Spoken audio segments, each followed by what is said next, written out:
I'm going to make you a delicious Japanese tempura dish. You may think it's quite difficult to do it.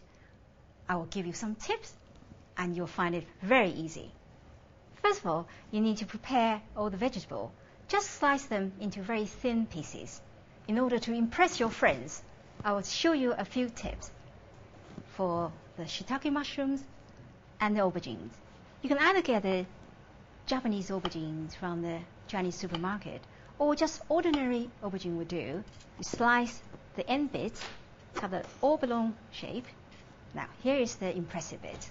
You cross cut the aubergines, give you a nice shape on the top. And you can do simpler things to the shiitake mushrooms. You cut the stalk off.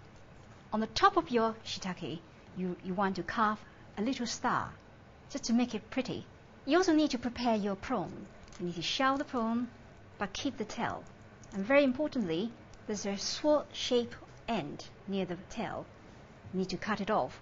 And then you need to coat it with corn flour and rinse the prawn in the water. You do this a couple times, then you get rid of all these gooey bits on the prawn. Then you use the cocktail sticks and just put it into the middle of the back of the prawns and get rid of the nastiest bits. Now, you turn the prawn over with the belly on top and just cut the belly just halfway through. You do this 4 or 5 times on the prawn's belly, depending on the size of your prawn. And then you turn it over, straighten it. This will prevent the prawns from curling in the hot oil. Next step, you coat all your ingredients in the flour. Prawns, your sweet potatoes, which has been cut into thin slices, green pepper, then we'll have the chicken pieces, like nugget shape, coated with the flour, have courgette, again, thin slices, and shiitake mushrooms, do the same. Now, aubergines. You don't want to coat the flour on the surface, you just coat it on the back.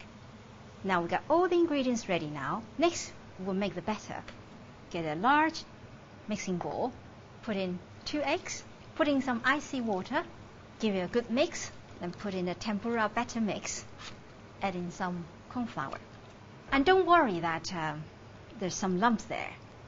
You try to mix it, but don't beat it.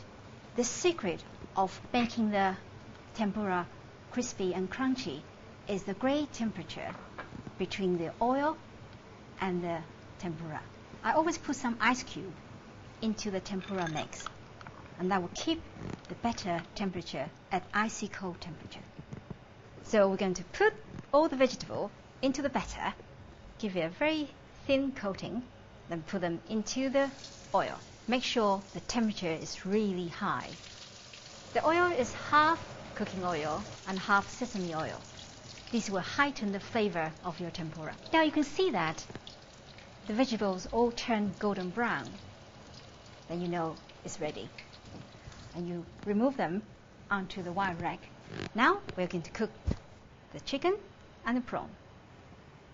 Again, you coat the chicken first with the batter, put it into the oil, and you do the same with the prawns, into the batter and into the oil. So you leave them in the oil until the chickens cook and they both turn golden brown. Then they're ready. You get them out of the wok, put them onto the wire rack, drain the oil. Now we're going to assemble the dish. Put your vegetable around your plate and put your prawn and chicken in the middle. This goes perfectly with sweet chili dipping sauce. Here is your wonderful Japanese tempura dish.